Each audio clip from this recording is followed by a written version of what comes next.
तुमसे तुम तक आर्या का ग्रैंड प्रपोजल, लेकिन मंडरा रहा है बड़ा खतरा। दोस्तों, सीरियल तुमसे तुम तक में अब एंट्री हो चुकी है सबसे धमाकेदार और रोमांटिक ट्विस्ट की, जहां फाइनली आर्या अनु को प्रपोज करने वाला है। लेकिन ये प्रपोजल जितना खूबसूरत है, उतना ही खतरनाक भी साबित हो सकता है। टूटी अनु फिर संभली। आपने देखा कि आर्य आखिरकार अनु को सारा सच बता देता है कि राजनंदिनी अब इस दुनिया में नहीं है। ये सुनते ही अनु को बहुत बुरा लगता है। उसे अपनी गलतफहमियों पर पछतावा होता है और उसकी आंखें भर आती हैं। लेकिन इसी पल आर्य अनु को संभालता है और अनु भावुक होकर आर्य के गले लग जाती है। इमोशनल मोमेंट से भरा ये सीन, दोनों के बीच काफ़ी इमोशनल मूवमेंट्स देखने को मिलते हैं। अनु को एहसास होता है कि आर्य ने जानबूझकर कुछ नहीं छुपाया था। यही वजह है कि अनु खुद को रोक नहीं पाती और आर्य से कह बैठती है, अब आपने मुझे सब बता दिया है, लेकिन अब आप मुझसे वो कहिए जो मैं सुनना चाहती हूँ। अनु साफ इशारा करती है कि वो आर्य के मुंह से आई लव यू सुनना चाहती है, लेकिन यहाँ आर्य चुप रह जाता है। वो सीधा अपने प्यार का इजहार नहीं करता। स्पेशल शब्दों के लिए स्पेशल जगह।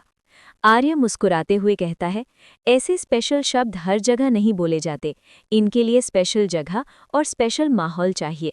अनु उसे बार बार फोर्स करती है, लेकिन आर्या हर बार बात टाल देता है। जल्द ही कहूंगा, आर्या का वादा। जब अनु ज्यादा जिद करती है तो आर्या आखिरकार कह देता है, जल्द ही, बहुत जल्द कहूंगा, चिंता मत करो। अनु के चेहरे पर हल्की सी मुस्कान आ जाती है। उसे यकीन हो जाता है कि अब उसका इंतजार खत्म होने वाला है। मीरा ने सब कुछ कर लिया है रिकॉर्ड। लेकिन दोस्तों, यहीं से कहानी एक खतरनाक मोड़ लेती है। मीरा ये सब छुप कर सुन रही होती है और सब कुछ रिकॉर्ड भी कर चुकी होती है। ये सुनते ही मीरा अंदर से टूट जाती है। अगर आर्य मेरे नहीं तो किसी के नहीं, मीरा गुस्से और जलन में सोचती है। अगर आर्य सर मेरे नहीं हुए तो मैं उन्हें किसी और का भी नहीं होने दूंगी। वो ठान लेती है कि चाहे उसे कुछ भी करना पड़े, लेकिन आर्य और अनु को एक नहीं होने देगी।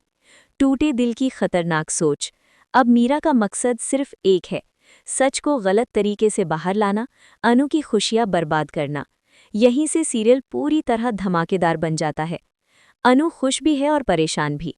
इधर अनु काफ़ी परेशान भी है कि आर्य उससे दूर क्यों है, लेकिन वहीं वो अंदर ही अंदर बहुत खुश भी है, क्योंकि उसे पूरा भरोसा है कि बहुत जल्द आर्य अपने प्यार का इजहार करेगा। आर्य की सरप्राइज लोकेशन। आर्य झंडे से बात करके एक होटल में बहुत ही शानदार अरेंजमेंट करवा चुका है। कैंडल लाइट, फूलों की सजावट, रोमांटिक म्यूजिक और एक खूबसूरत रिंग, सब कुछ सिर्फ अनु को प्रपोज करने के लिए। रिंग लेकर निकल पड़ा आर्य। आर्य वो रिंग लेकर उस जगह की तरफ निकल चुका है जहां वो अनु को हमेशा के लिए अपनी जिंदगी का हिस्सा बनाना चाहता है। अनु भी हुई तैयार। वहीं दूसरी तरफ अनु भी साड़ी पहनकर बहुत खूबसूरत अंदाज में तैयार होती है। उसके चेहरे पर खुशी और घबराहट दोनों साफ नजर आती हैं। लेकिन दोस्तों, सबसे बड़ा सवाल यही है, क्या ये प्रपोजल शांति से पूरा हो पाएगा या फिर मीरा कोई बड़ा कांड करने वाली है? कहीं ऐसा ना हो कि मीरा अनु के घर वालों को सीधे उसी जगह ले आए और ना हो प्रपोजल, ना बचे प्यार और शुरू हो जाए सबसे बड़ा ड्रामा। आगे क्या होगा? क्या आर्य अनु को प्रपोज कर पाएगा या फिर मीरा सब कुछ बर्बाद कर देगी? अपनी एक्साइटमेंट कमेंट बॉक्स में ज़रूर बताइए और ऐसे ही लेटेस्ट टीवी अपडेट्स के लिए चैनल को सब्सक्राइब करना ना भूलें। Red heart.